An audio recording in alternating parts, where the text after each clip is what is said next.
Hare Hare Hare Hare Hare Hare Ram Ram Hare Hare Hare Hare Krishna Hare Krishna Krishna Krishna Hare Hare Hare Hare Hare Hare Hare Hare Hare Ram Ram Ram Ram Hare Hare Hare Krishna Hare Krishna Krishna Krishna Hare Hare Hare Hare Hare Hare Hare Ram Ram Ram Hare Hare Hare Krishna Hare Krishna Krishna Krishna Hare Hare Hare Ram Hare Ram Ram Ram Hare Hare Krishna Hare Krishna Krishna Krishna Hare Hare Hare Hare Hare Krishna Hare Krishna Krishna Krishna Hare Hare Hare Hare Hare Ram Ram Ram Hare Hare Hare Krishna Krishna Krishna Hare Hare Hare Ram Hare Ram Ram Hare Hare Hare Krishna Krishna Krishna Hare Hare Hare Hare Hare Hare Hare Hare Ram Hare Ram Krishna Krishna Krishna Hare Hare Hare Hare Hare Ram Hare Ram Ram Hare Hare Hare Krishna Krishna Krishna Krishna Hare Hare Hare Hare Hare Hare Krishna Krishna Krishna Krishna Hare Hare Hare Hare Hare Hare Krishna Krishna Krishna Krishna Hare Hare Hare Hare Hare Hare Hare Krishna Krishna Krishna Krishna Hare Hare Hare Ram Hare Ram Hare Hare Hare Krishna Prabhuji. Hare Krishna. Thank you all for joining.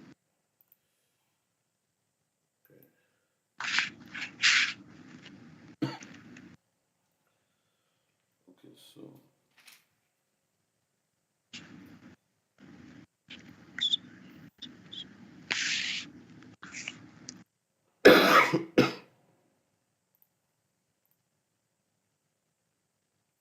so we are on Canto 4, Chapter 20, verse 14. Lord Vishnu's appearance in the sacrificial arena of Maharaj Prthu.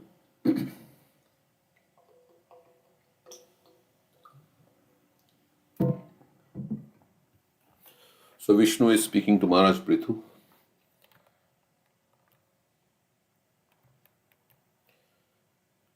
Shreya praja palanam eva ragyo yat samparay sukratat sashtam amsam hartanayatha rita punya prajanam rakshita kara haro aghamati.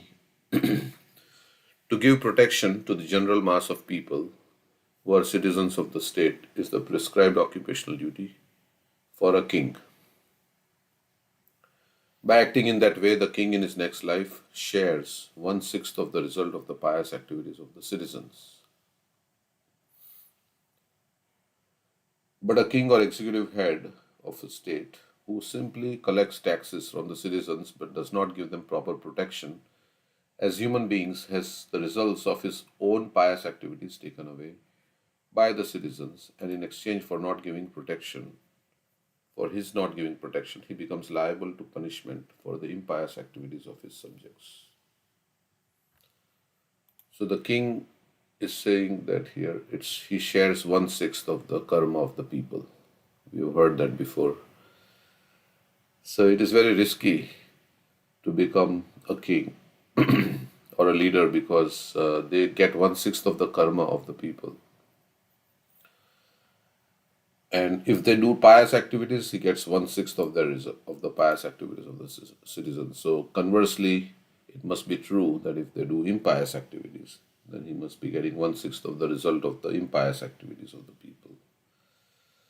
And a king who just collects taxes but does not give protection, then his pious activities are taken away. Okay.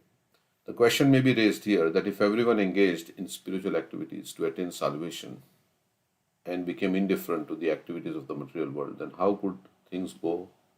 How could things as they are go on? So, also I was thinking if the children do sinful activities, the parent also gets sinful reactions. Why? Because the children are supposed to be guided by the parents, and if the children do sinful activities, the parents also get reaction for their sinful activities. Just like we say, if you have a dog and your dog goes and bites somebody, then you are liable because it was your dog. You're supposed to keep the dog. You're supposed to have kept the dog on a leash and not allow it to go and bite somebody else. So it's in that way, in that sense, it is a little risky because you are responsible for the activities of your dependents. Vishnu also in the Also, also, if the child becomes a devotee, the parents get the yeah, benefit. 21 generations are liberated. correct. Conversely also is true. So in the pastime of Jay and Vijay, when Jay and Vijay offended the Kumaras, then Vishnu took responsibility. He's saying yes, because they are my doorkeepers and I am the master. So he said yes, I will take the responsibility. Of course, it was a leela from another point of view. It was a leela, but so also if disciple commits sinful activities, then the spiritual master gets the karma. Also, Prabhupada said like that. So any position of leadership or thing, then it is risky or it can be beneficial also. So the question may be raised here that if everyone engaged in spiritual activities to attain salvation and became indifferent to activities of the material world, then how could things as they are go on? Sometimes people say, if everybody became a devotee of the Lord, then how will this world go on? How this material world will go on? If everybody took up Krishna consciousness, then how this world will go on? Well, everybody can perform their duties and be Krishna conscious at the same time. So in Varnashram Dharma, they all did their duties and they were Krishna conscious. Like in the reign of Maharaj Prthu, also they were not doing. So earth was withholding, and then later on maybe Maharaj Prthu became a good ruler, or he advised his citizens, and then they started following. So that's there, and not everybody is going to take up Krishna consciousness. In this material world, most of the people are averse to surrendering to the Lord because they have their independent mentality. So one time somebody asked Prabhupada, what will happen if everybody become Krishna conscious? And Prabhupada said, There will always be fools like you who don't take up Krishna. so this material world will go on. There'll be always fools like you. I mean, we cannot say like that. But Prabhupada may have said like that. So the material world will go on. So in the And prison, if this everybody becomes Krishna conscious, and there is no need of this material world. that also Vasudev Dutt also told Yeah. Chaitanya Mahaprabhu, right, that let everybody be delivered and And Chaitanya Mahaprabhu said there would always be living entities, like there would always be prisoners, people who break the laws. So prisons will always be there and people will be there. So, so Yeah, yeah. this prison is also because of our desire, right? Correct. But prison will never be empty, right? Is there any time in the world where the prisons are empty? It's never a time like somebody will be there, somebody will move out, then somebody will come in the prison. So but yes, everybody can go back home, back to Godhead. And Krishna would like to close the prison of material world because he doesn't like his children to suffer in the prison. So, so we are all suffering in the cycle of birth and death, going from one body to the next, and he doesn't like that. So, but this is how it is. Then somebody can say, well, Krishna's desire is never fulfilled because he wants all his children back home, back to Godhead. So there will never be a time when all his children will be in his home and nobody will be there in the. So, anyhow, so. But even during the period of Krishna, they were prison, Prabhuji. So there will never be a time. Krishna wants everybody to go back home, back to Godhead, right? So, but there'll never be a time like that. So, Krishna's desire is never fulfilled, we could say. Is that correct? I don't know. Are there more living entities coming?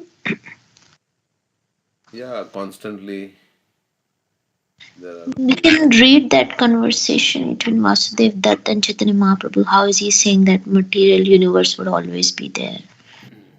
Because other living entities from other universes or from other, yeah, they'll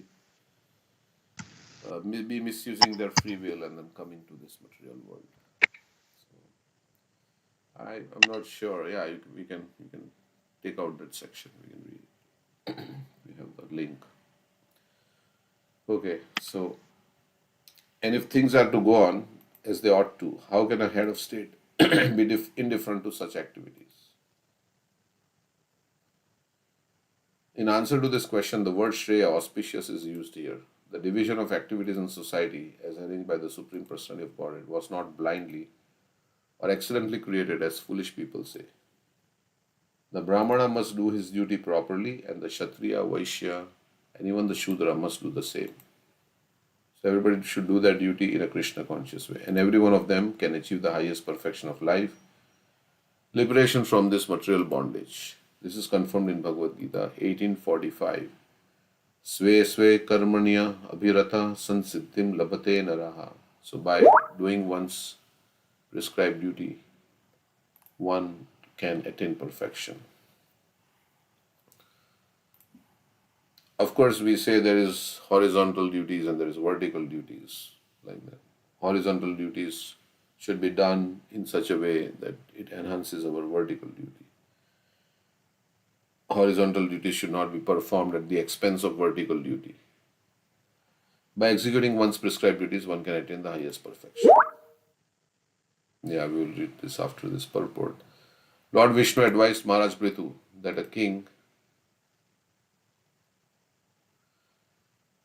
Shital Kumar is saying, transmigration is endless. As Bhaktivedanta Swami Prabhupada said, fools are additional numbers. Okay, Lord Vishnu advised Maharaj Prthu that the king is not enjoined to give up his kingdom.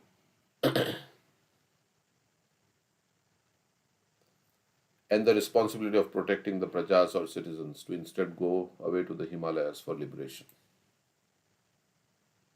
So, king, we will see this in the 5th canto.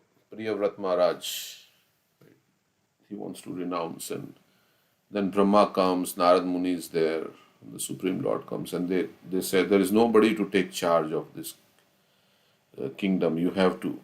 He is not interested in this, but then they persuade him to remain as the king. He can attain liberation while executing his royal duties. The royal duty or the duty of the head of the state is to see the praja or general mass of people are doing their respective duties for spiritual salvation. Of course, the king at certain point would renounce also. Bharat Maharaj, we have all these examples. A secular state, but then they have their Chitraketu Maharaj was worried that when he has to give up his kingship, a time will come, then who will take charge of the kingdom? So he was worried, I don't have a son. And that's why he was worried to take charge of the kingdom. But of course, his son died also. I don't know then who took charge of the kingdom. Chitraketu Maharaj's son died, right? And then he also, yeah. Yeah, he was also cursed. He was also cursed. So, anyway, the world will go on somehow or other. It's sometimes Prabhupada says, you don't have to worry. There's a quote by Prabhupada. Don't worry about how this civilization will go on. You do your Krishna consciousness and get out. You don't worry about how the civilization will go on. There's a nice quote about that, right? The fools and rascals, they will have their plans and things and they will do whatever they have to do. But you worry about your Krishna consciousness. You go back home, back to Godhead.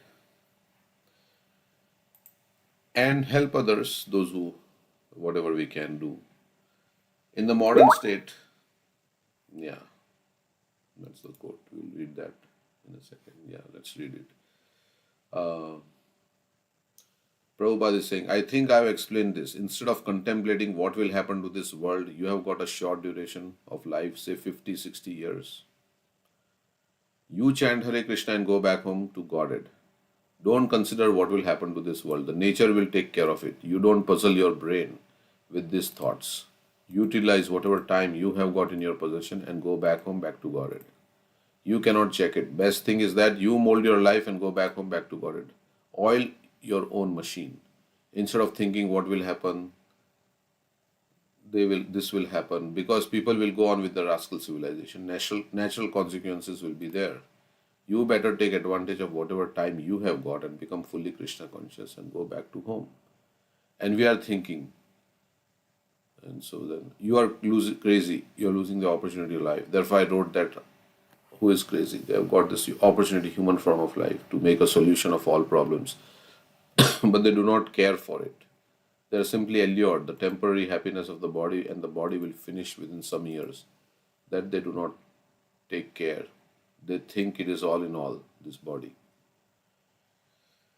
So, yeah, we have got this rare, temporary, valuable human form of life. So we should take care of what about our Krishna consciousness and also help others. We are not saying that we don't have to help others, but yeah, world situation may change, may not change. We don't have to worry too much about it. It's beyond our control. Like somebody came yesterday and he was saying, yeah, you have to worry about this thing and that thing. And so we chant Hare Krishna and inspire others to chant Hare Krishna. Then the world situation will automatically change, because all the problems outside are because of problems in the heart. Our polluted consciousness is the result of all the pollution outside also. That is why, so much, it is all for profit. Everything is for profit, so they are making all these things. They don't care for the environment because everybody is greedy to make profit. Yeah, yesterday somebody came and said, in this grocery store where we were distributing books, they're also selling non-vegetarian. How can somebody sell like this? Because this is pap. But from their point of view, they are doing business. So when people are business minded and money minded, then they don't care. They just actually, anybody who sells, anybody who kills, anybody who cooks, everybody is implicated in the murder, right, of the animal. That's how we read in the Shastra. So somebody was saying, I said, you don't tell me, you ask the owner of the store. We cannot do anything. So they are, everybody wants to make money and they don't care about, what. Of course, he is a devotee, the person is a devotee, but sometimes they don't understand because they don't read Shastra or associate with devotees. They don't know. And I was thinking somebody should tell him and convince him. In the modern state, the government has many rules and regulations for conducting the duties of prajas, but the government neglects to see that the citizens advance in spiritual knowledge. If the government is careless in this matter, the citizens will act whimsically without any sense of God realization or spiritual life. And this is evident, like nowadays, many parents are taking care of their children, but they are not giving them spiritual education about what is the purpose of life. They are just enrolling them in extracurricular activities, and but they are not imparting spiritual education. What is the goal of life? Why we are here? How to doing devotional service. So yesterday it was nice to see all the children in our Sunday feast. They were doing all the clean up and arranging and everything after. So that is how it should be, to train the children to become Krishna conscious. If the government is careless in this matter, the citizens will act whimsically without any sense of God realization or spiritual life and thus become entangled in sinful activities. If there is no guidance, then nobody knows. We are all born in darkness of ignorance. Om Ajnana Timirandasya Jnananjana Shalakaya Chakshurun Militam Yena Tasmai Shri Guruve Namaha. So we need guidance. Guidance comes from the devotees of the Lord. An executive head should not be callous to the welfare of the general mass of people while he simply goes on collecting taxes. The king's real duty is to see that citizens gradually become fully Krishna conscious. Krishna conscious means completely free from all sinful activities. Because heart will become clean, then there will be no more sinful activities. As soon as there is complete eradication of sinful activities in the state, there will be no more war, pestilence, famine, or natural disturbances. This was actually prevailing during the reign of Maharaj Yudhishthir. If a king or head of the government is able to induce the citizens to become Krishna conscious, then he is worthy to rule over the mass of people. Otherwise, he has no right to levy taxes. So don't charge your citizens if you can't. Like, if you're doing some job, right, you're a plumber, you cannot charge your customer without doing the job. So similarly, the king should not charge the citizens without doing his job. If the king looks after the spiritual interests of the citizens, he can levy taxes without difficulties. In this way, both the subjects and the king will be happy during this life. And in the next life, the king will be able to share 1/6 of the pious activities of the citizens. Otherwise, by levying taxes on the sinful citizens, he will have to share the reactions of their sinful activities. This same principle can be applied to parents and spiritual masters as well. If parents simply give birth to children, like cats and dogs, but cannot save their children from imminent death, they become responsible for the activities of their animalistic children. Lately, such children are turning into hippies. Similarly, if a spiritual master cannot direct his disciples to become free of sinful activities, he becomes responsible for their sinful acts.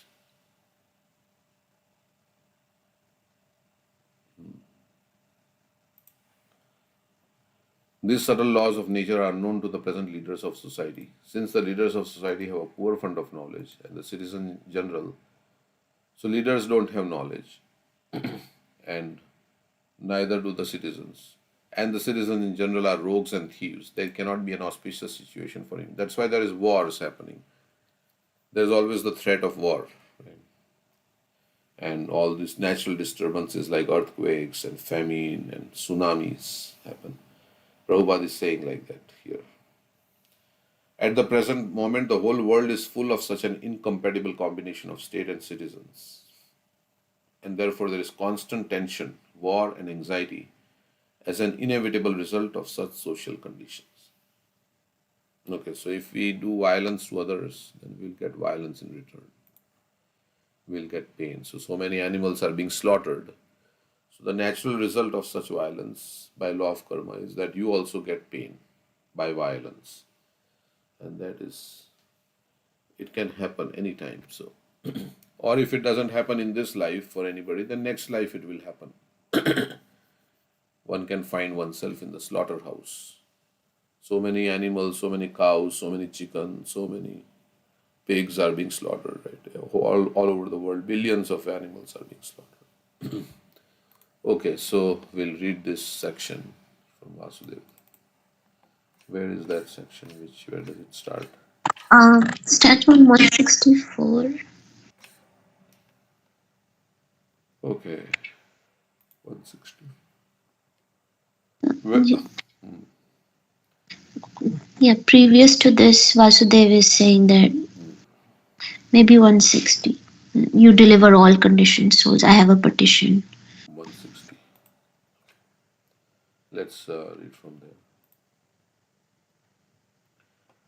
Vasudev Dutt, who is incarnation of Prahlad Maharaj, right? And Haridas Thakur, like that. Vasudev, not Haridas Thakur, but Prahlad Maharaj.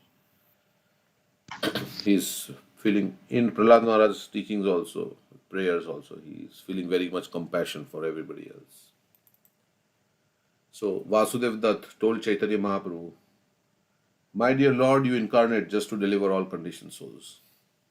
So you have the reason for your appearance is to deliver all the fallen souls. Patita pavana hetu tava avatar." As Narottam Das Thakur said. मौसम पतित प्रभु पाई बेयार. So he's I am saying the most patit. You most have incarnated to deliver the fallen. I am the most fallen. So my case is first. my you should consider my claim first. So he's saying that yeah, you have incarnated to deliver all conditioned souls. I have now one petition which I wish you would accept. One request you accept. My Lord, you are certainly able to do whatever you like. So Krishna can do whatever. And you are indeed merciful. If you so desire, you can very easily do whatever you want. You can do whatever you like, right? I mean, you are Swarat. There is nothing impossible. This is also how we should think about the Lord. There is nothing impossible. He can do anything. His powers are inconceivable.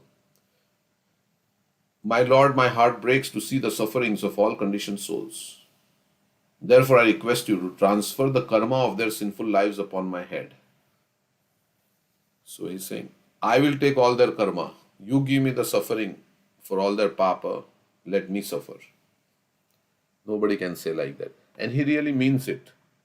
It's not like he's just showing how compassionate he is. He's ready to do that.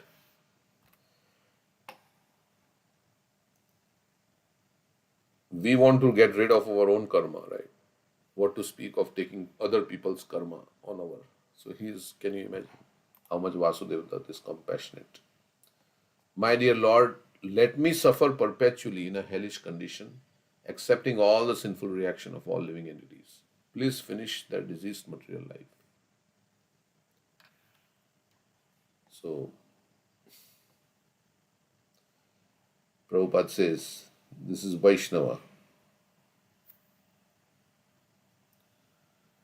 Srila Bhaktisiddhanta Saraswati Thakur gives the following commentary on this verse. He says that in the Western countries, Christians believe Lord Jesus Christ, their spiritual master, appeared in order to eradicate all the sins of his disciples. To this end, Lord Jesus Christ appeared and disappeared. However, we find Sri Vasudev Dutt and Haridas Thakur to be many millions of times more advanced than even Lord Jesus Christ. Jesus Christ relieved only his followers from all sinful reaction, but Vasudev Dutt is here prepared to accept the sins of everyone in the universe. So Vasudev Dutt is million times more. A Vaishnava is so liberal that he is prepared to risk everything to rescue the conditioned souls from material existence. And because of that, he becomes dear. He takes great risk to spread Krishna consciousness. So he becomes very dear to the Lord because he is participating in the Lord's mission. Srila Vasudev Dutt Thakur is universal love itself, for he was willing to sacrifice everything and fully engage in the service of the Supreme Lord. Vasudev Dutt knew very well that Sri Chaitanya Mahaprabhu was the original personality of Godhead, above the material conception of illusion and Maya. Lord Jesus Christ certainly finished the sinful reaction of his followers by his mercy, but that does not mean he completely delivered from. Okay. So like that.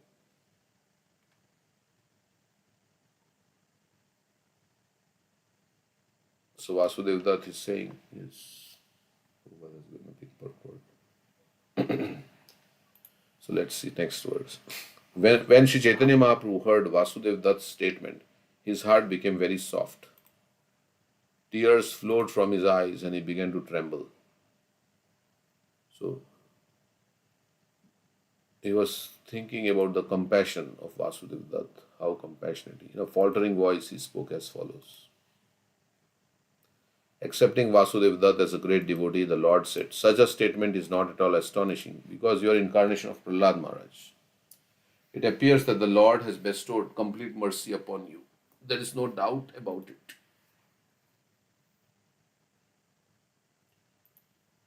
So then, whatever a pure devotee wants from his master, Lord Krishna doubtlessly grants because he has no duty other than to fulfill the desire of his devotee. So if there is a pure devotee and he prays for the deliverance of somebody, that person has to get delivered, because Krishna always fulfills the desires of his pure devotee. So that's why we ask devotees to pray for us. And more advanced the devotee, more surrendered the devotee, then, as Bhaktivinoda Thakur says, Krishna always hears the prayers of his surrendered devotees. Of course, he hears everybody's prayer, but the pure devotees, they are so very dear to Krishna. So whatever they want, Krishna is ready to fulfill. That is the only desire of Krishna. Krishna has no other desire. He has no duty other than to fulfill the desire of his devotee.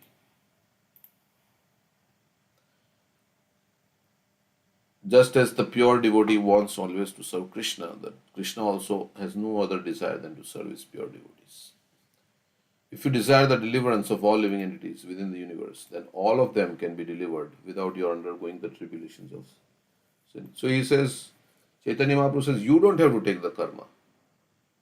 If you desire that they be delivered, then they will be delivered, even without you accepting their karma. Krishna is not incapable, for he has all potencies. Why would he induce you to suffer the sinful reactions of other living entities? So Krishna can destroy anybody's karma without it being having to be transferred to somebody else. So he's saying Krishna is all powerful. Then whosoever welfare you desire immediately becomes a Vaishnava. And Krishna delivers all Vaishnavas from the reactions of their past sinful activities. So we see Narad Muni in the Bhagavatam. He is desiring welfare of so many living entities. Mrigari, the hunter, he was thinking, let him become a devotee. So then Valmiki Muni also, he became devotee by association of Narad Muni. Narad Muni or his representative desires that this condition. So then we may think, well, Prabhupada desired every living entity to be delivered.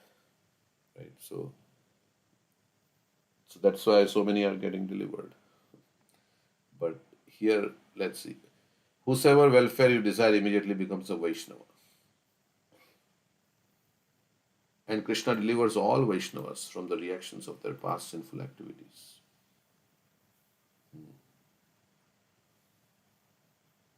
Okay. So by your desiring, then they will become. So let's see what conversation.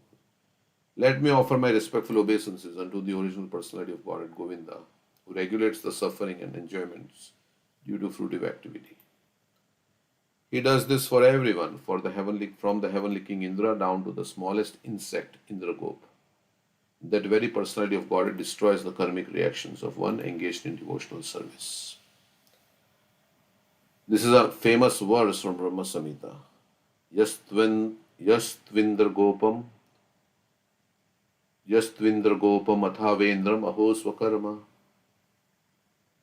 Bandhanurupa Falabha Janamatanoti Karmani Nirdahati Kintu Cha Bhakti Bhajam Govindamadi Purusham Tamaham Bhajan.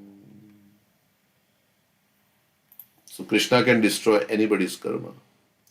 Because of your honest desire, all living entities within the universe will be delivered. So Chaitanya Mahaprabhu says, yes, all of them will be delivered because you have desired. For Krishna does not have to do anything to deliver all the living entities of the universe. Just as there are millions of fruits on the Udumbara tree, millions of universes float on the waters of the river Viraj. So Viraj is the causal ocean. Viraja. Huh? Viraja. Viraja, sorry, not Viraja. Viraja is the causal ocean, and so many bubbles are there in that causal ocean. Each bubble is a universe, because when Mahavishnu breathes out, then his breathing creates so many bubbles, and each bubble is a universe. And there are millions of bubbles floating in that Viraja river. And so he's saying like that. There are millions of universes. Also, it is said, if you have a big bag of mustard seeds, rye, huge bag. Our universe is just a small rye, one grain of mustard seed in that big bag. So there are so many universes.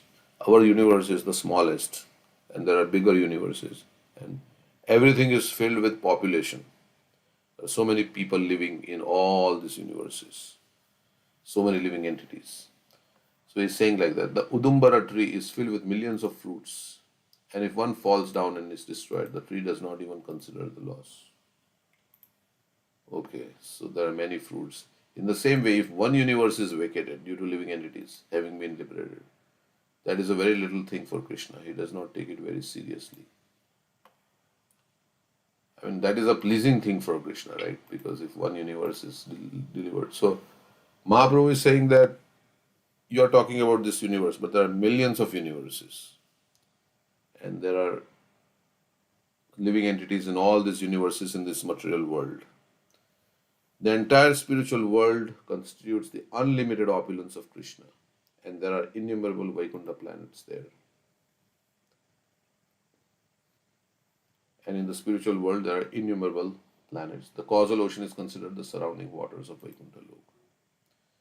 Maya and her unlimited material universes are situated in that causal ocean. Indeed, Maya appears to be floating like a pot filled with mustard seeds.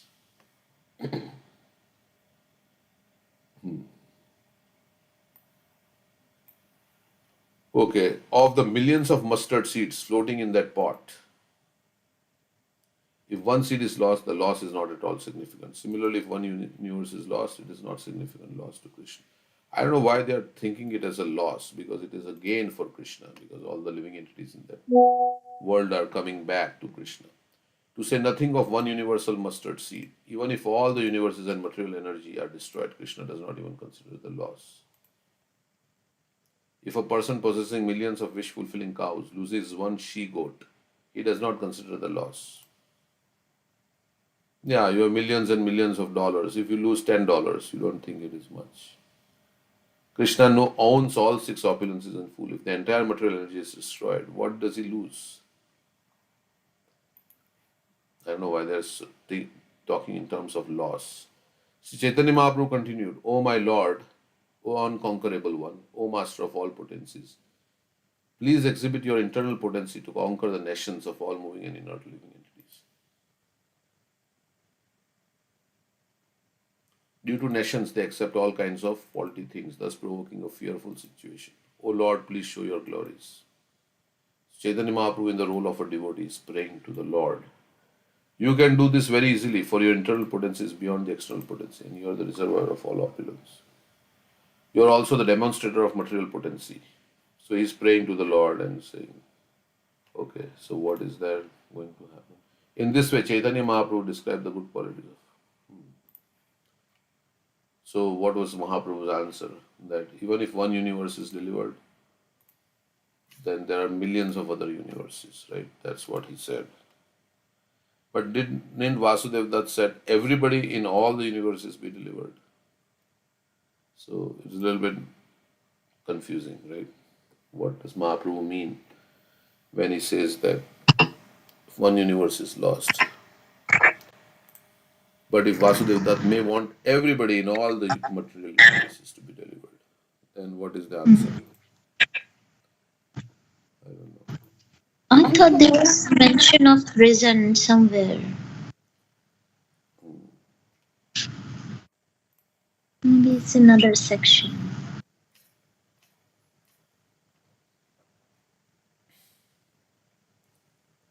Okay. So basically, Mahaprabhu is saying if one universe is delivered, then there are other universes. There are millions of universes like that. So there'll be always jivas in this material universe. That's what he's saying. Does Prabhupada say in then any purport? So somewhere maybe he's saying about this.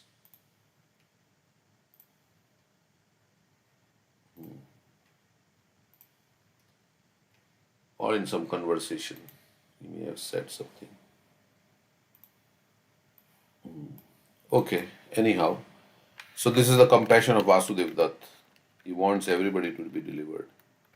And we should also feel that we are fortunate because Prabhupada desired for us our deliverance, and so somehow, or some devotee desired, and that's why we are here trying to practice Krishna consciousness.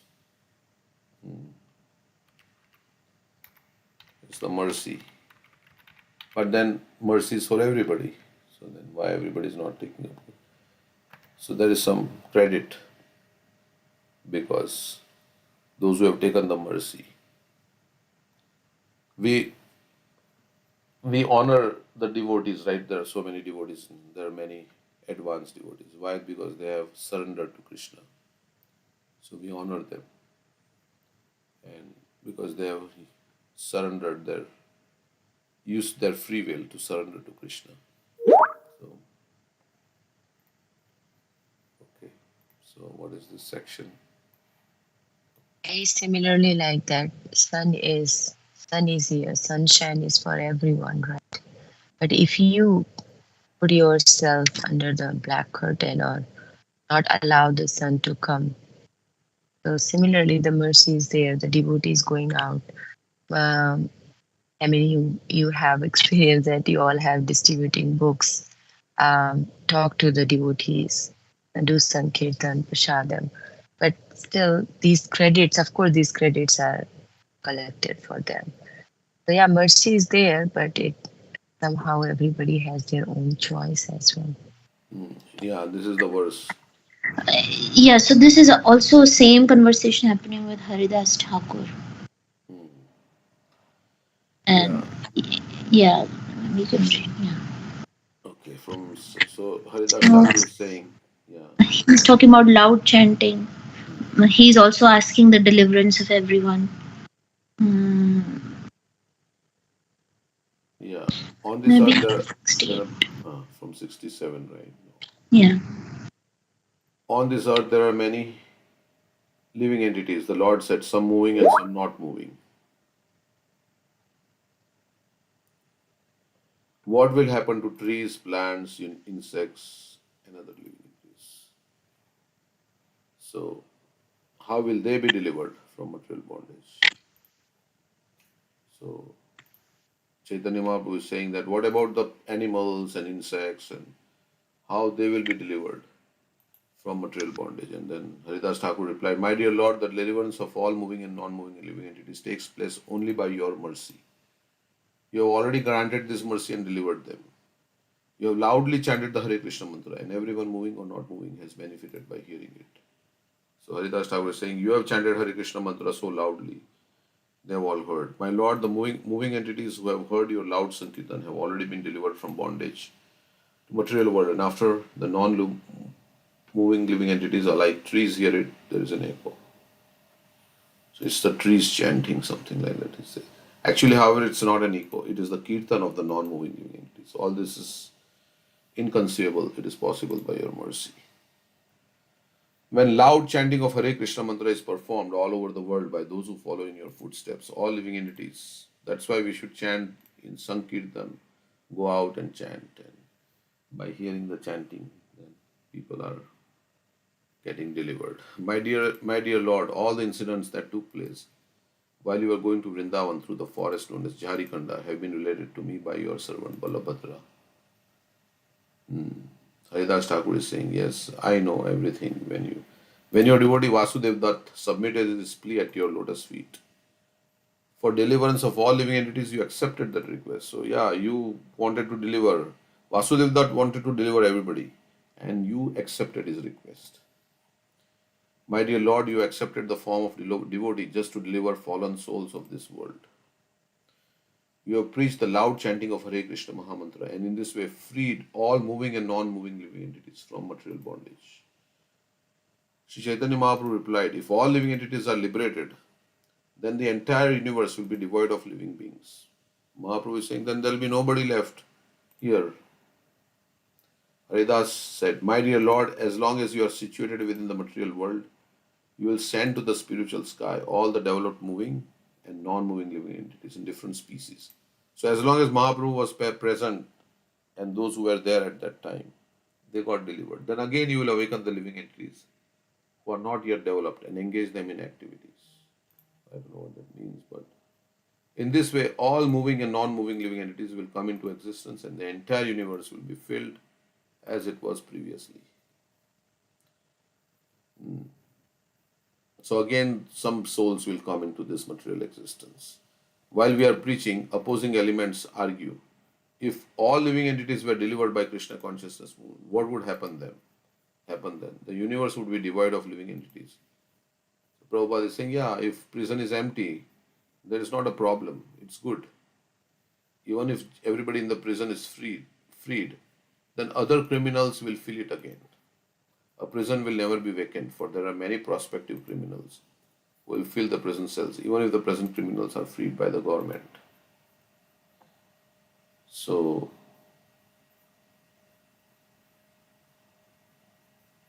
again, material world will fill up.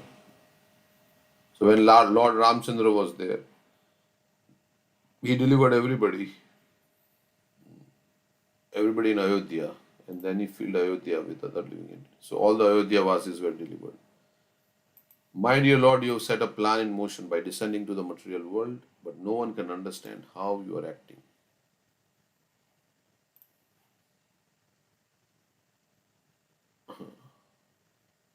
So Krishna also freed everybody. Universe is saying like that. Then again others came. So that is what it is saying. Okay.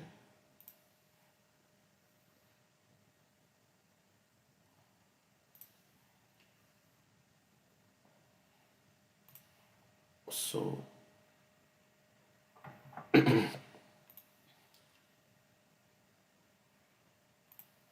all right, so that's what it is.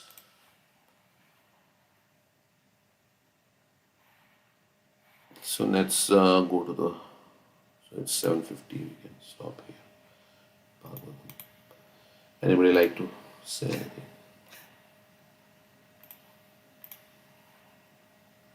Sing.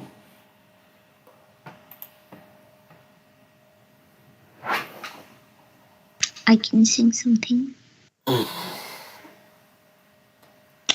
Okay, so let's sing this song. E baro karuna karo.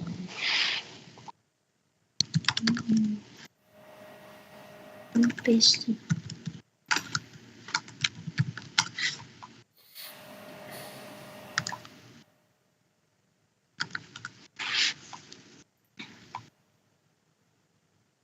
Next one. एबारो करुणा करो वैष्णव गोसाई पतित पावन तुम्हारे के Hanoi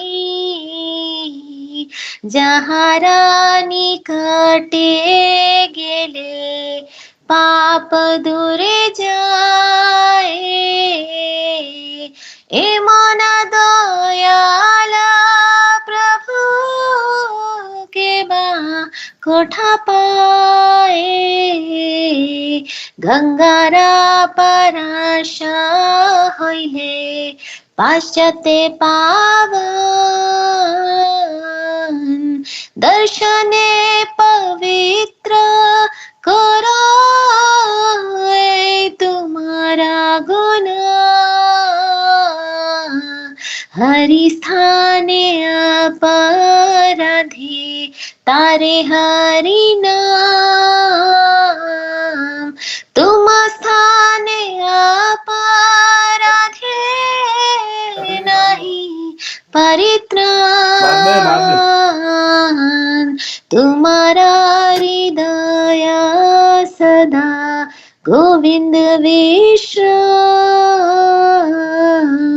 Govind कहे नामारा वैष्णव परान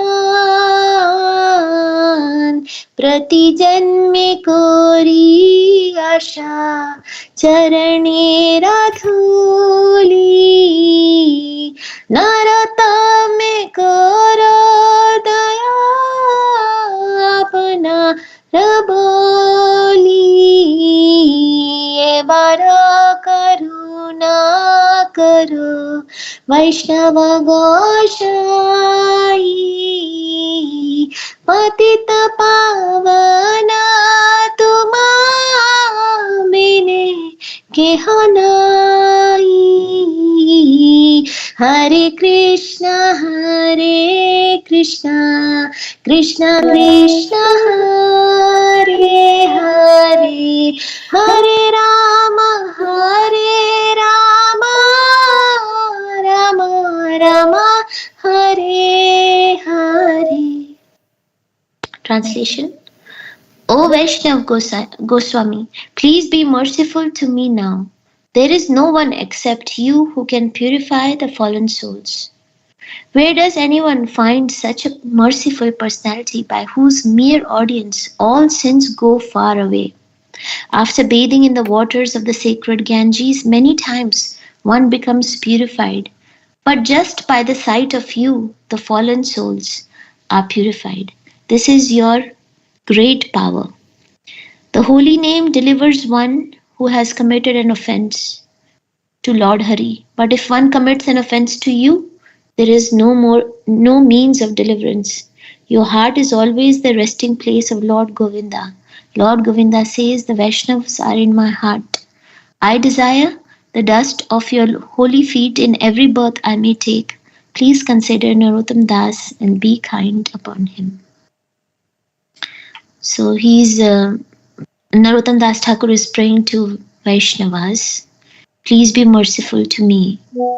As we say that Mahat Kripa Bina Kono Karme Bhakti Nahi Krishna Bhakti Dur Raho Samsar Naishari. We get bhakti and taste from another bhakta by their mercy. If they are pleased with us, we don't even need to ask them to give any blessings. They will give blessings to us. And by their blessings only, our spiritual advancement will take place.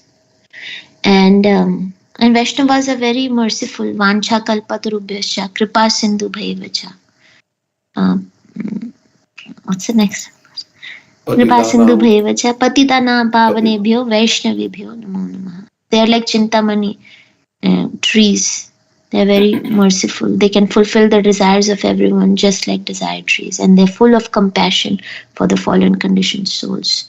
So they never desire anything bad for anyone, and they never take any offense. As we advance in Krishna consciousness, we will not be offended by anyone. We'll be merciful to everyone, as we have been hearing about Vasudev Dutt and Haridas Thakur. Haridas Thakur, when he was being beaten by the Muslim soldiers, he was praying to Chaitanya Mahaprabhu to please forgive them because they don't know what they're doing. And Chaitanya Mahaprabhu came with his Sudarshan Chakra, but he couldn't do anything to those people because of the prayers of Haridas Thakur. So we can learn from these advanced souls. And then the pure devotees are walking place of pilgrimage. Yeah. So there's, what is that? That Srimad Bhagavatam verse.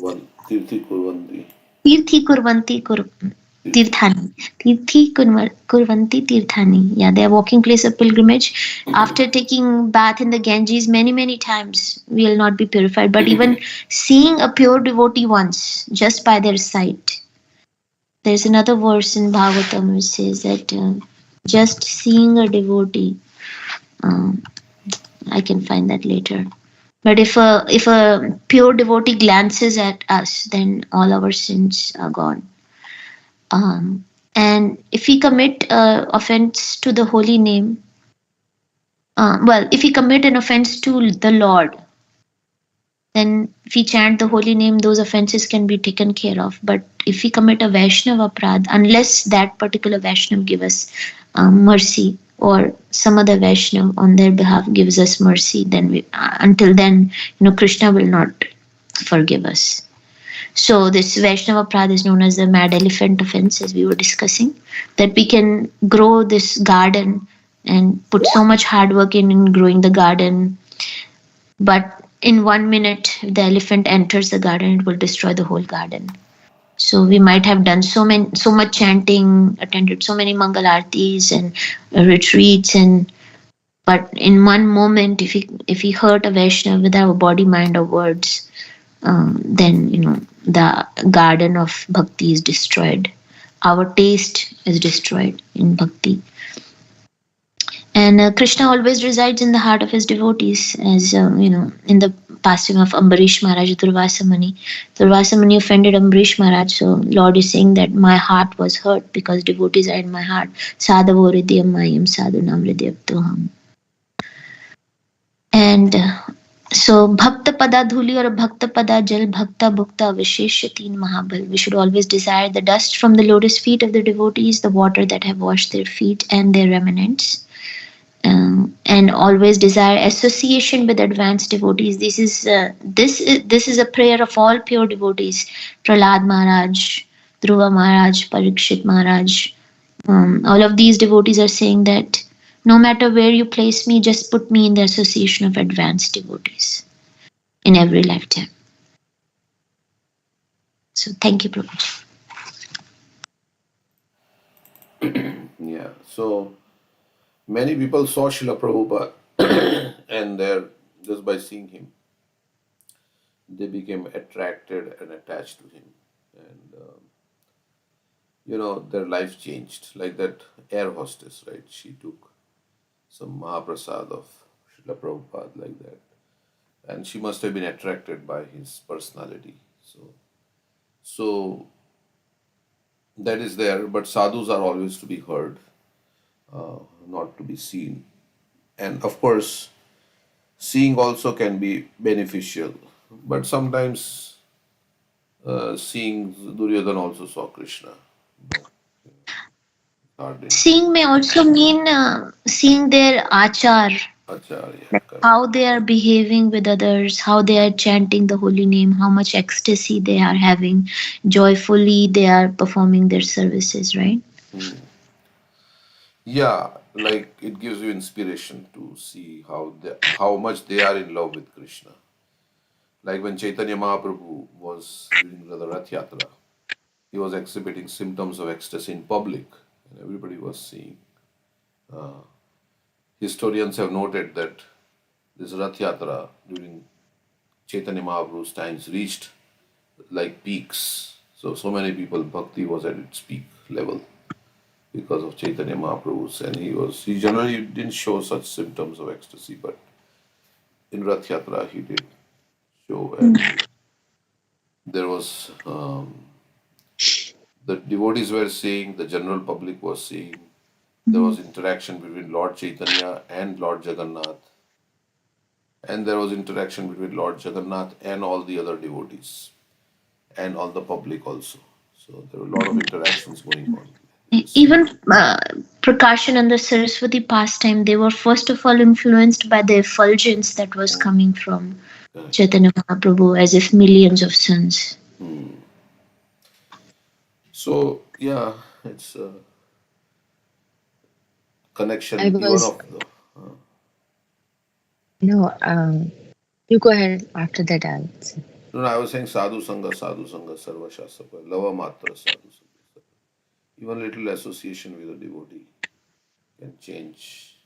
Many disciples of Prabhupada saw Prabhupada only very briefly in their life, but because of their life changed. I was Yeah. hearing lecture. Vishnu Swami was talking about that the same topic.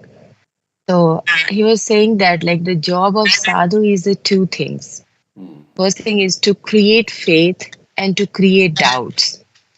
To create faith is like create faith in Krishna, create faith in process of bhakti. So people they can adopt it and they can do it. And at the same time, it creates doubts that Materialization. yeah, like what I'm doing in my life, like it make one people uncomfortable and that I mean to think twice that what we are doing, what is the cause and what is the goal in my life. And is referring some example like like an example of a Sanatan Goswami, right? A story of a touchstone. So it was on the garbage of a pile, or so that creates a doubt in the mind of that Brahmana that, oh, there is something that is more valuable he has. I mean, touchstone is more valuable thing is on the some insignificant place. So it means there's something that creates doubts in the mind, right? So so he I mean say that the devotees and the sadhus are actually like a spiritual disruptors. They use and and the and the sadhus are always using like he says that like in the Mahabharata I think it is mentioned because I heard from him. He says that like sadhus words are like razor and their hearts are like butter. So they use sometimes they use some strong words to cut the bondage of attachment. There is a verse in the Srimad Bhagavatam as well, right? Like Vidura did, right? He and we are today we are talking about the compassion. So this is also because he was very compassionate. Otherwise, who will come after the insult? And he was on the pilgrimage. There is no need to come back to deliver Dhritarashtra, who never listened him when he was give the good advice to him previously as well. So it is like that they know that how and when to use some strong sharp words to cut that. And and then and sometimes it uses like a soft words as well, like Narad Muni did with Mrigari, right? um like he said that you don't kill full, you don't kill half, you kill full. I mean both ways it is sinful, right? Killing is sinful. But still there he uses a soft like okay, by this way one can come. So yeah, I mean he says that like the sadhus are sometimes like a surgeon. Like surgeon they do, it's not similar like when you go to the a surgeon it just immediately cut it. First he do some run some tests, give medicines and diagnose the problem, and then give anesthesia and then cut. So and even after that also it gives the like post operative treatment, right? So yeah, he was saying that one has to be like that. So the pure devotees always creates faith as well and creates doubt as well. Yes. Nice. Yeah. Yeah, basically we have heard this statement. He disturbs those who are comfortable and he comforts those who are disturbed. Yeah. So they create doubt about this material existence, right? That really we can enjoy in this material world. So there are so many And and sadhus creates a transformation in the heart, right? And that's how we understand that whom we are associated with, that we all are seeking for the advanced devotees as association, right?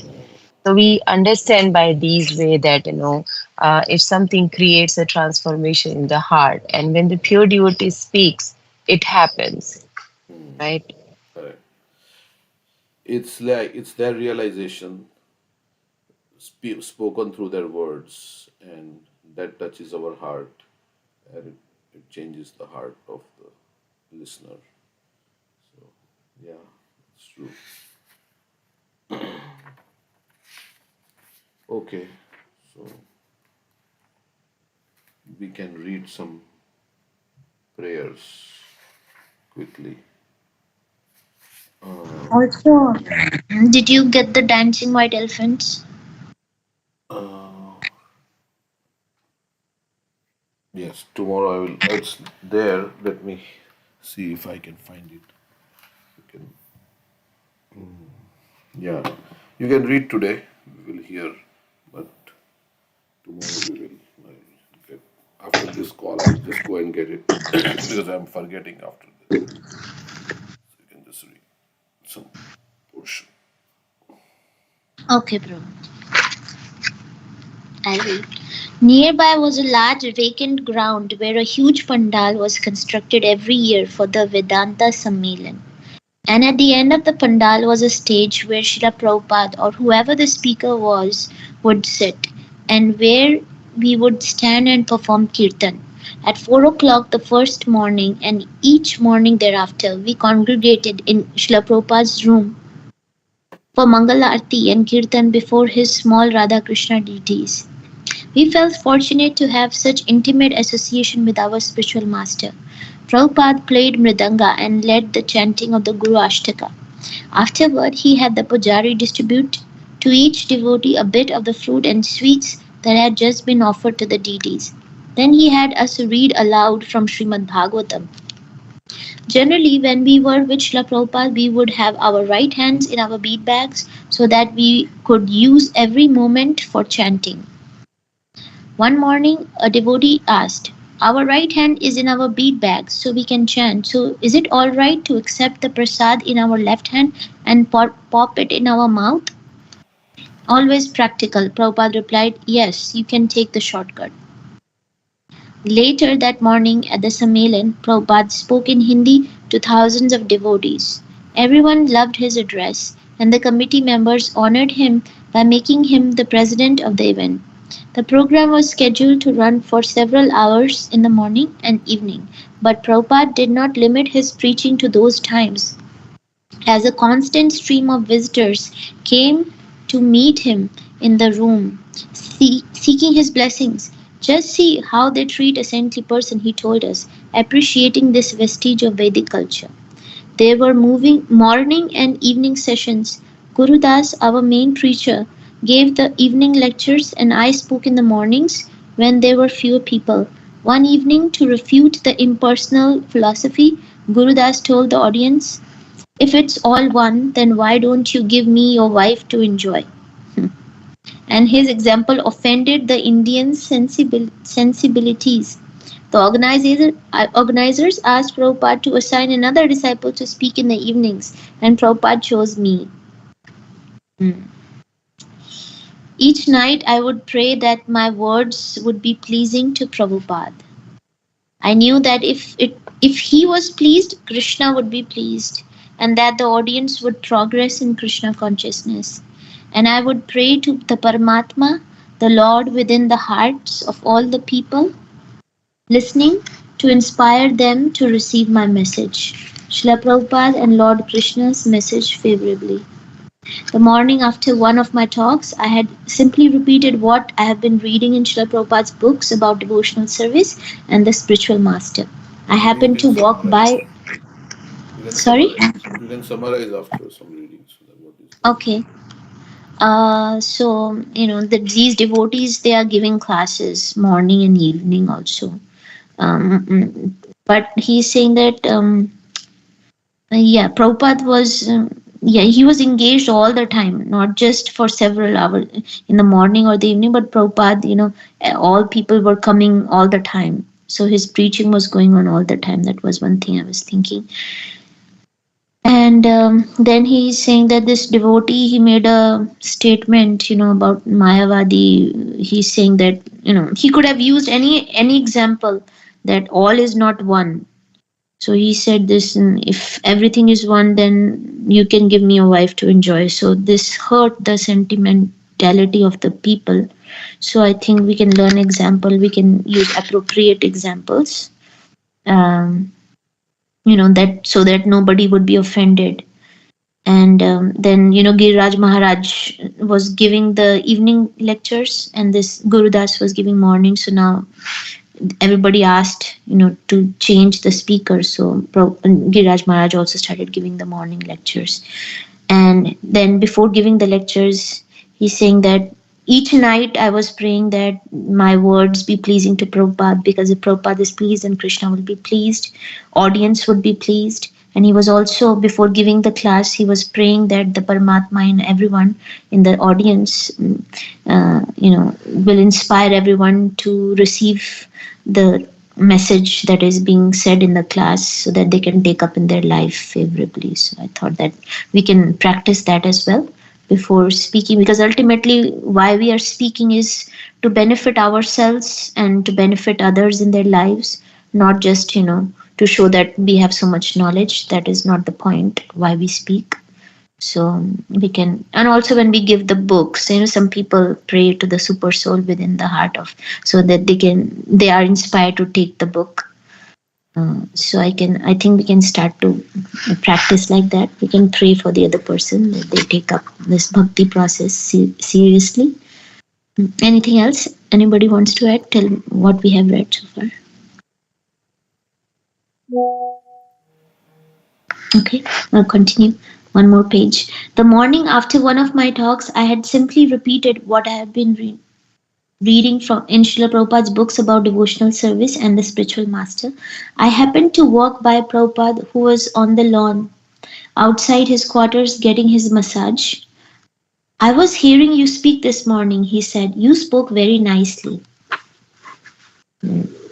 Actually, I had been wishing that he would take notice of my talks, Giraj Maharaj is saying. I knew this would happen, I thought. I knew that Krishna would arrange it, so I was quite happy. Can I ask you a question?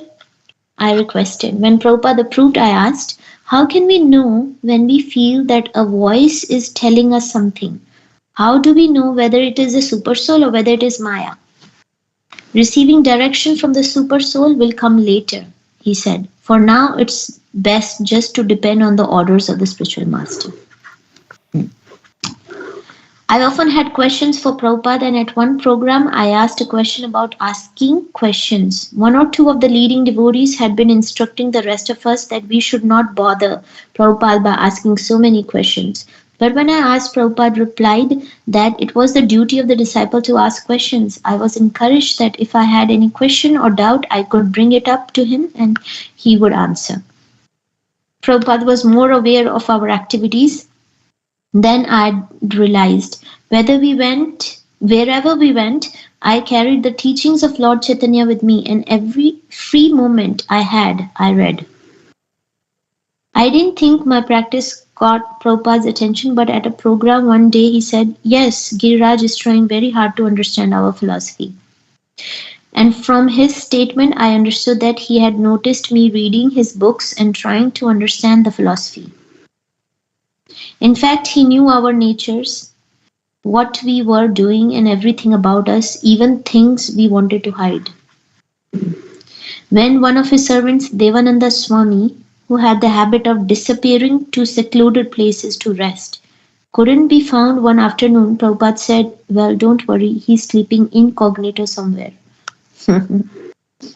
Many people extended invitations for Srila Prabhupada to visit their homes and factories and temples, and he accepted more than we thought possible. He had 5 or 6 programs almost every day, as many as 8. And in addition to doing Harinam Sankirtan, we were constantly following him from one place to another. When the cars were ready to go to a program, he would come out and leave. Those who weren't ready would have to catch up on a bicycle, rickshaw. Then once the people who were supposed to pick him up were late and he was made to stand waiting, he exploded. He was shouting in Hindi and I wasn't close enough to hear much, but he was giving it to them for at least 5 minutes. It was the first time I had ever seen him raise his voice at anyone or display some anger. I knew philosophically that it was transcendental, but it showed me a side of Prabhupada that I had not seen, and it showed how deeply committed he was to his preaching mission. Okay, so first thing we can see that, Giriraj Maharaj was giving lectures, although I think Prabhupada was not there or maybe he was hearing. Yeah, so Prabhupada said to him that I was hearing you speak this morning and you spoke very nicely. And Giriraj Maharaj was very happy because, if our spiritual master is pleased or other, Shiksha Guru, Diksha Guru, because, they are pleased with our service. We feel encouraged when they give an encouraging response. And encouragement is necessary for everyone. So we should appreciate all devotees to encourage them. And that is, Krishna is very pleased if we encourage others, and he's watching. There's so many pastimes where, in the case of King Pratap Rudra also, and in the case of Sanatan and Rupa Goswami, the first time they met Chaitanya Mahaprabhu, he gave them initiation at first sight, and all devotees were appreciating Sanatan and Rupa Goswami without being envious. Even Rupa Goswami, Chaitanya Mahaprabhu was glorifying him, and everybody started glorifying Rupa Goswami. Not that anybody felt envious that one devotee is being glorified. So, like that, Krishna is very pleased if we encourage others. And so then Maharaj asked Prabhupada, if there are multiple voices coming within us, is how do we know if it's the super soul voice or it's the voice of Maya? So Prabhupada says that the voice of the super soul will be heard later when you become advanced. For now, you should hear the voice of you should hear the instructions of the spiritual master. That's how you should be guided by. And Giriraj Maharaj, wherever he was, whenever any free moment he got, he opened his teachings of Lord Chaitanya book. So he was trying to read, and Prabhupada noticed that Giriraj is trying to understand our philosophy. So more we read Prabhupada's books, more we are convinced, and more we can convince others also in preaching. So you should all read more. And Prabhupada, he's saying that he knew everybody, even though, how Prabhupada knows everybody who's doing what. So one of these devotees, he disappeared, and Prabhupada knew that he had gone to a secluded place for sleeping. So that is, I think, some power comes in the spiritual master to understand what his disciples are thinking. And yeah. And then Prabhupada was so busy in Sankirtan throughout the day. He had six to eight programs that he was going to in a day. And all these American disciples were not able to catch up with all that Prabhupada was doing. He had so much energy, enthusiasm. And but one time this he had to go to a program, and somebody they had to pick him up, and they were late, and Prabhupada became very angry. And Giriraj Maharaj is saying, this is the first time I have seen anger in Prabhupada. So anger, because devotee does not like to waste time, because the same time that he can be doing preaching and changing lives of so many. So time, avyartha kalatvam, you see, devotee does not like to waste time. And Prabhupada, like every moment of his life, he knew that he's close to, he doesn't have much time left in the material world. He wants to use every moment he has in preaching others. We can stop here.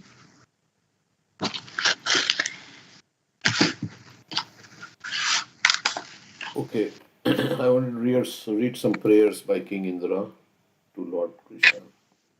So we can prayers of the Bhagavatam. We can read a few verses till about 8:30. So You sharing your screen? yeah, 1 minute. Let's see. Can open the database.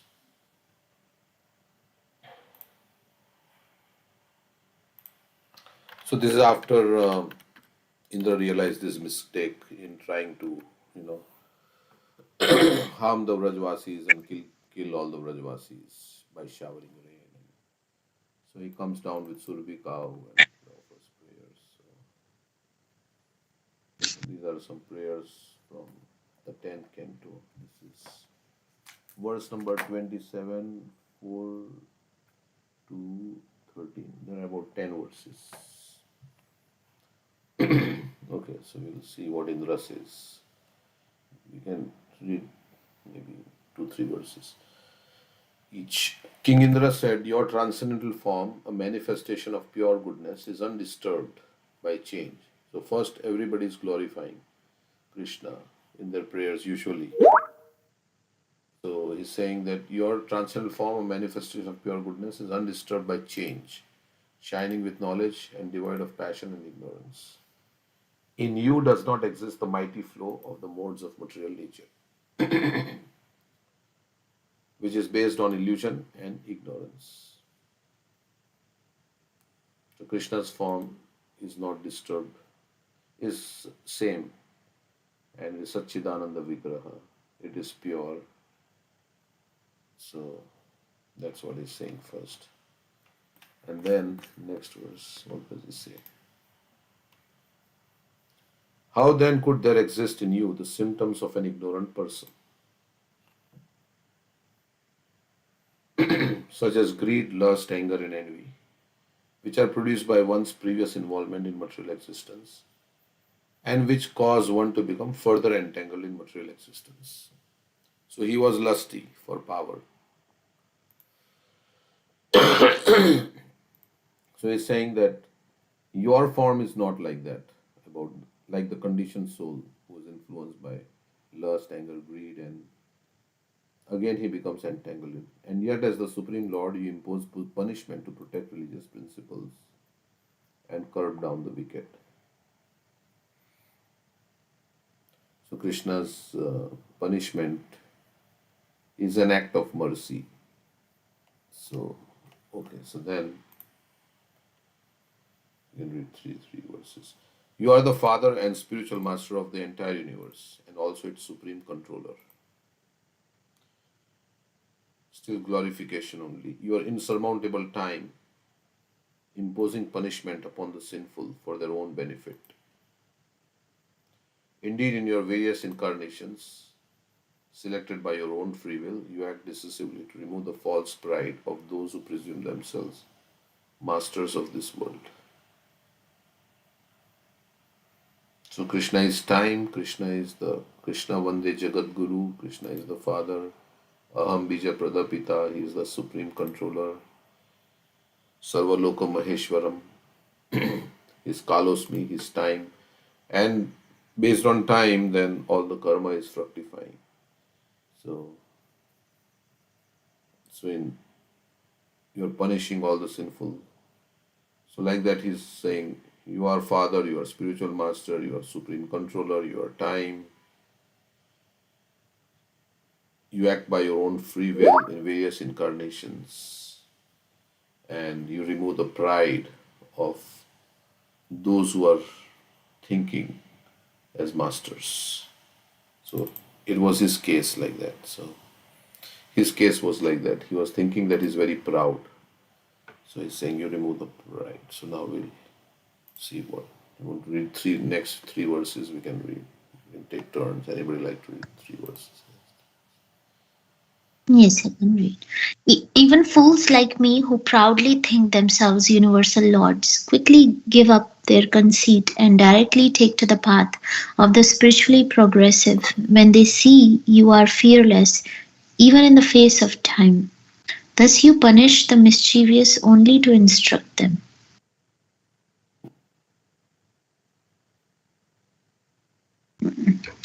Means seeing the Lord how powerful he is, right? Then pride of ours gets destroyed. Now we may be proud of some small thing that we can do, but if we see what Krishna can do, how everybody is under his control and he's completely fearless, then our pride is destroyed. Yeah, one way of becoming humble is to realize the greatness of Krishna. The more we realize greatness of Krishna, then we'll become humble. Mm-hmm.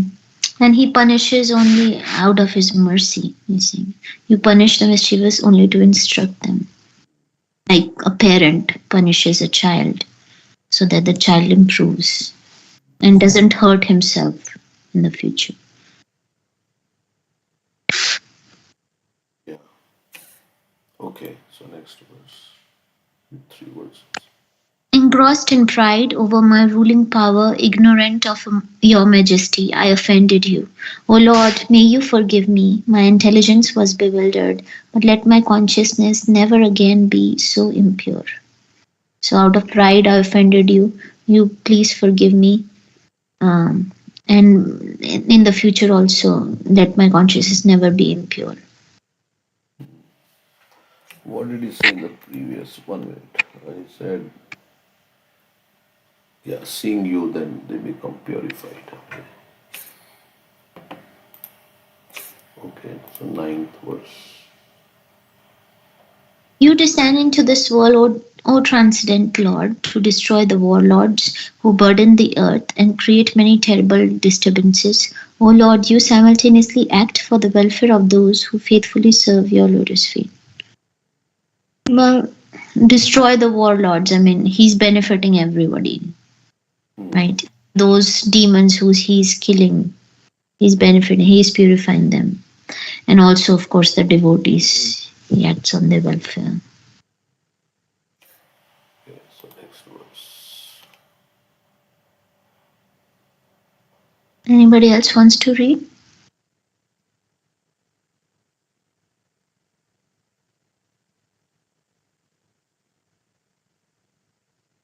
I would like to read.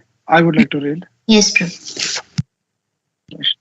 Obeisances unto you, the Supreme Personality of Godhead, the Great Soul, who are all pervading and who reside in the hearts of all. My obeisances unto you, Krishna, the chief of the Yadu dynasty. He's offering his obeisances to Krishna. Then, Unto him who assumes transcendental bodies according to the desires of his devotees. Unto him whose form is itself pure consciousness. Unto him who is everything, who is the seed of everything, and who is the soul of all creatures, I offer my obeisances. Want me to read purport, Prabhu? no, we're just reading the translation. So, I think because Indra had forgotten his position, he was thinking he's the supreme, and he had forgotten his position of being subordinate to Krishna. So now he's saying so many verses which are where he's accepting Krishna's supremacy. So, And Krishna takes bodies according to the desires of his devotees, right? So we have Nrsingadev form according to their desire of so many devotees. And Brahma made a promise, and Prahlad said he will come out of the pillar. Kurmadev for the Sagar Manthan.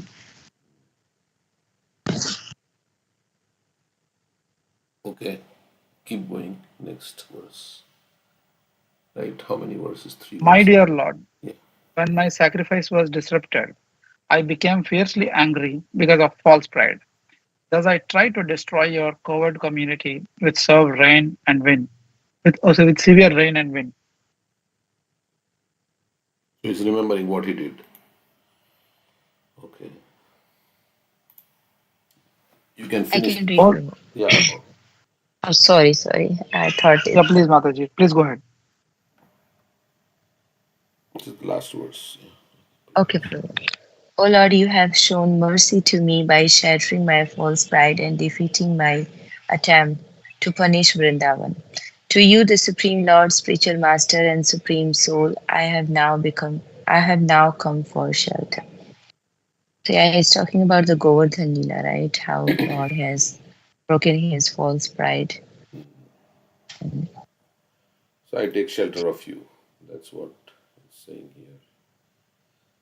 We will see what Krishna's response is. Let's see. We'll read some portion. You can want to read. Let's see. Even though it's not his prayer, we can read 2-3 verses.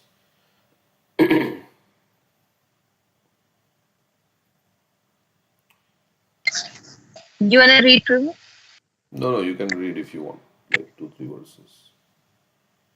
We'll see what Krishna is saying to Indra. Yeah. So go ahead, Prabhu. You read. Maybe there's some disturbance from my side. So. Okay. Somebody else want to read? I can read. Shukdev Goswami said, thus glorified by Indra, Lord Krishna, the Supreme Personality of Godhead, smiled and then spoke to him as follows in a voice resonant like the clouds.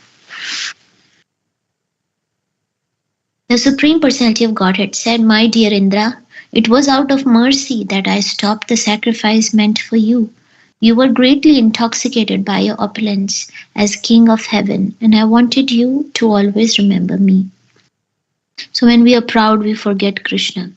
So Krishna humbles us for our benefit. So in humility, we can remember Krishna. So Krishna shows that how sometimes we think we are very great or something. Then Krishna will let Breaks us our pride. right. If we are not humble, then Krishna, we will be humbled. Yeah. A man blinded by intoxication with his power and opulence cannot see me nearby with the rod of punishment in my hand. If I desire his real welfare, I drag him down from his materially fortunate position. Yasyam anugranami harishita dhanamsha, right? If I give him special mercy. Correct. You were saying that verse yesterday. Indra, you may now go, execute my order, and remain in your appointed position as king of heaven, but be sober without false pride. Yeah, do your duties as a humble servant of everyone, knowing that things can be taken away from you at any moment. And you have been placed there by the mercy of Krishna and all the abilities, power coming from Krishna. So, what do we have? Nothing. Mother Surabhi, along with her progeny, the cows, then offered her obeisances to Lord Krishna, respectfully requesting his attention. The gentle lady addressed the Supreme Personality of Godhead, who was present before her as a cowherd boy.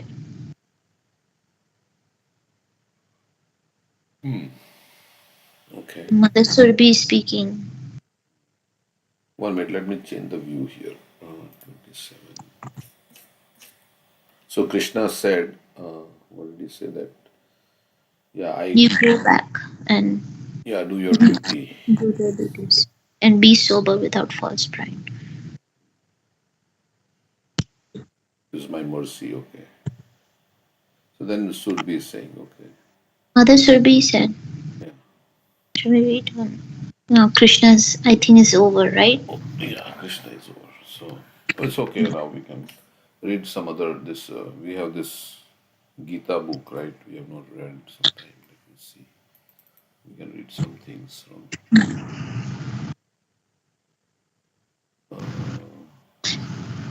This is one for each chapter, right?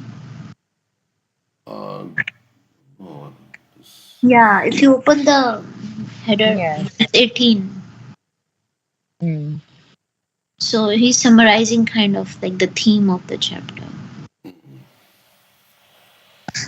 Okay, so since we are reading chapter 3, let's see. Spiritualists aren't owned. Spiritualists don't own, and spiritualists aren't owned. So the world, spiritualists don't own, and the Gita, spiritualists aren't owned. What does it mean? The world. And the world says spiritualists don't own.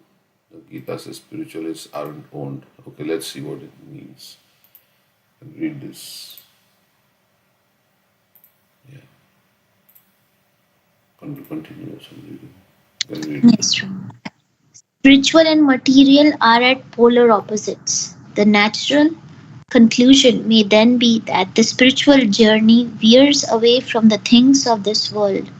People often think that spirituality requires one to give up affectionate relations, physical possessions, and cherished aspirations. And even if it doesn't, they fear that the philosophizing of spiritualists may cause them to lose all ambition in day to day affairs. As our spiritual interest grows, we often find that friends and family become visibly concerned. Don't become too spiritual, they opine, otherwise, you'll lose interest in life. Can we embrace the spiritual path and continue as functional, inspired, and contributing members of society? These confusions are carried not only by uninformed observers but also by immature practitioners. Arjuna, who is in the process of digesting Krishna's words of wisdom, still has thoughts of leaving the battlefield, abandoning his worldly duties, and fully embracing his spiritual calling. He can't see the compatibility of pursuing a spiritual life and simultaneously honoring his day to day roles and responsibilities. To him, they are mutually exclusive. In chapter 3, entitled Karma Yoga, Krishna expertly recalibrates Arjuna's vision. Real renunciation, Krishna says, is not in abstaining from the day to day world and distancing oneself from the material.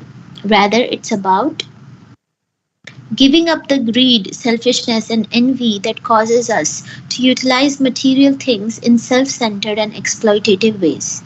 The insightful wisdom of the Gita opens up the opportunity for someone to connect material things to a higher spiritual purpose and thereby utilize them in a way that brings spiritual progression.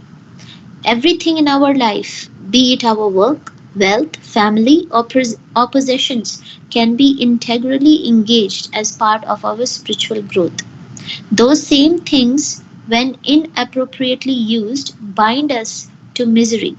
The house becomes like a prison, wealth becomes like chains, and all assets become a heavy burden weighing us down. Instead of owning things, we become owned by things. An interesting anecdote about two monks offers a deep insight. Once, upon reaching a river bank, they saw a beautiful lady who was stranded, unable to cross the knee deep river. The younger monk ignored her and quickly paced across, cautious not to compromise his strict vows of celibacy. The older monk, however, politely went over to the distressed lady and offered a helping hand. She requested him to carry her across since she lacked the strength to contend with the river waves alone. Without hesitation, the old monk allowed her to climb his back and he dutifully carried her over, after which they parted ways. The younger counterpart stood aghast, yet refrained from commenting. After hours of walking, still disturbed by the incident, the younger monk broke his silence. How could you, a shining emblem of celibacy, carry a woman on your shoulders? He challenged. The older monk, hearing his immature estimation, looked straight back and replied, I carried that woman for a few minutes across the river for an essential purpose. You, my boy, have needlessly carried her in your mind for the last few hours. The message was loud and clear. Real renunciation is within. Not by merely abstaining from work can one achieve freedom from reaction, nor by renunciation alone can one attain perfection. So, the two verses that are referenced here, people mistakenly think of spiritual life as inertia or retirement from public life. One should function in the world and connect his activities to the spiritual cause. Like we say, be in the world but not of the world, right? Something like that. And also, if you have something which you can use in Krishna's service and you renounce it, it is called Falgu Vairagya. Right, yeah. Prapanchikataya buddhya. Markat Vairagya. So in this thing also, Markat Vairagya, like, yeah, Falgu Vairagya. But yeah, he's talking about Yukta Vairagya here. And renunciation is from within, like that story that we just read, right? We shouldn't think that artificially he was thinking that it's a woman, but we should see everybody as living entities, right? That's a real renounced person. He's not seeing the externals also.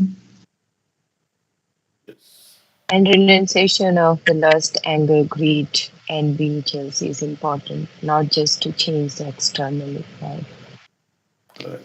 And other Renunciation that thing I am is, that false proprietor and that I am the enjoyer and like that. No, false ego also. Renunciation of false designations. and also that don't stick with so much with that. I mean, of course, one should follow the rules and regulations very strictly, but if someone is like here, it says that like that is celibacy, like a sannyasi, right? Renunciant. But he helped him and he think like that, oh, this can't be done. This should not be done like this. And he's thinking, so it's sticking so much with that. And yeah, some people say spiritualists are escapists. They don't want to take responsibilities. I think they want a simpler life, so they want to have less responsibilities, which is Okay. So you take up less responsibilities, and this doesn't mean that you're ignoring them, right? So, Yeah, like you take less, then you take more responsibility in delivering yourself, right? I mean, with the highest yeah. realization, and then also to save others. Also, you take responsibility. I mean, in the sense that you want to deliver Krishna to other people also. That's also a responsibility Mhm. to give Krishna to others. Mhm. Uh, okay, so that's about chapter 3. You can read chapter 2 also. Chapter 2 we can read. Okay.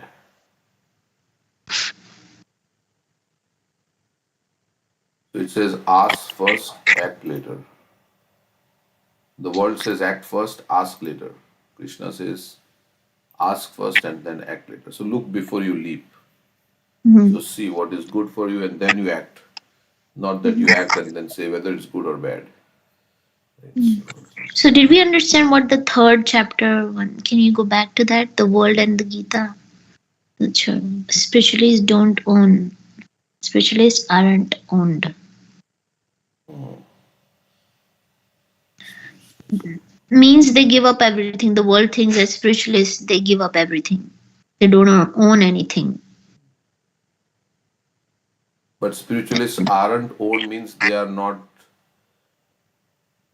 possessed by all this, their assets and everything. So Mm-hmm. they are internally renounced. They may have everything, but they aren't owned by Yeah, like we become servants of so servants. many things and Correct. people and our senses.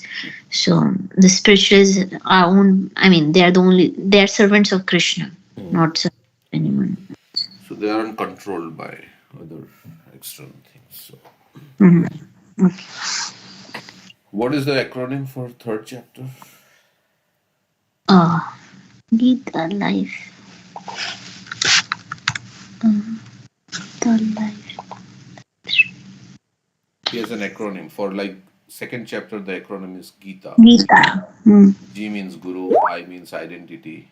Means what is discussed in that chapter. So G is Guru. I is identity. T is two duties, and A is Atmaram.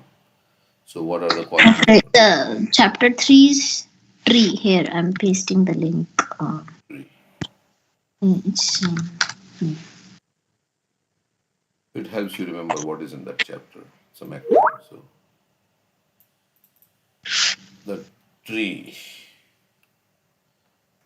So it says Tyaga, renunciation, rungs on the yoga ladder. That is described in chapter 3, 10 to 16. Exemplary. E is exemplary. E is eternal enemy. So there's a whole section on lust. list. Okay, so that's it. Exemplary.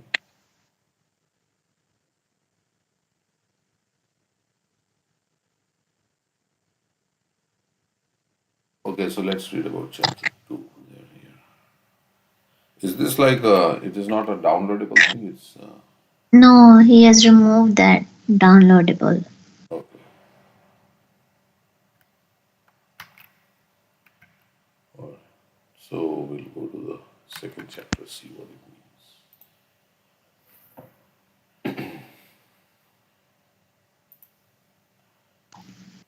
And read.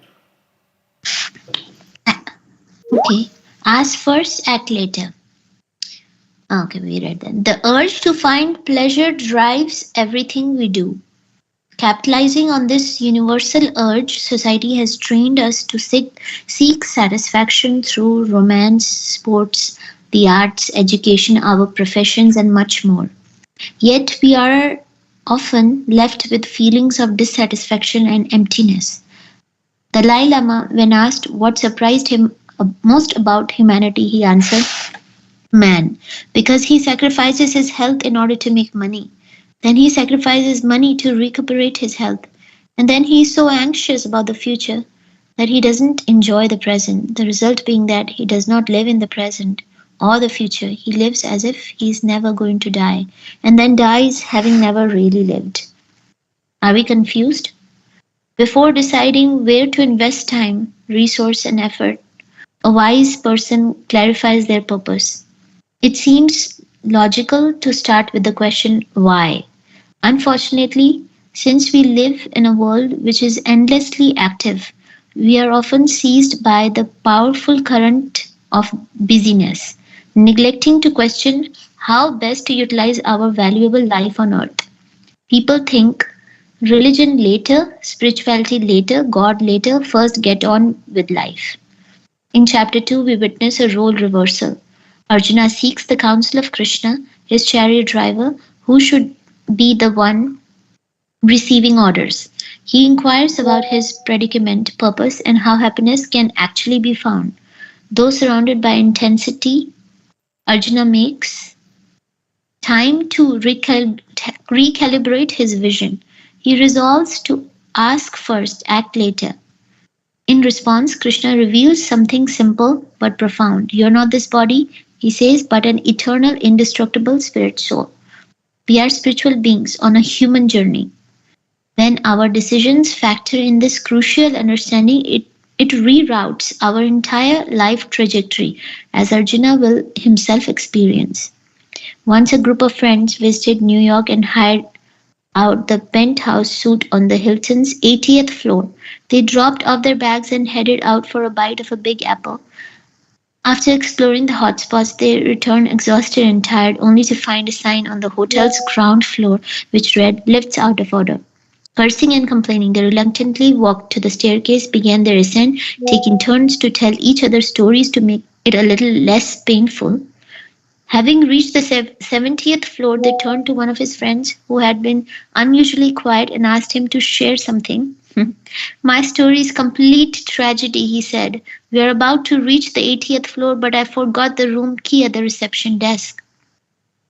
People climb to the peak of academy atop of the corporate ladder, reach the heights of social prestige, and then realize that despite all those successes, they forgot the key to happiness. To be happy, we must first realize who we are in the deepest spiritual sense and then act in accordance with that knowledge.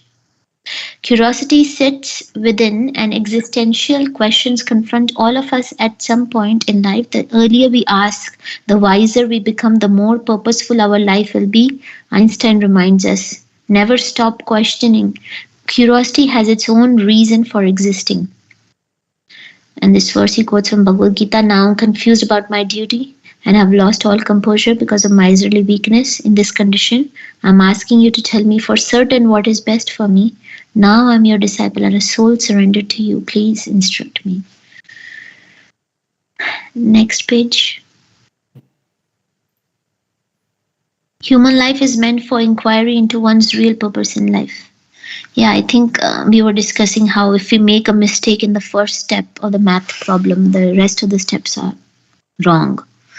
This is the, to know that we are not this body but the spirit soul, right?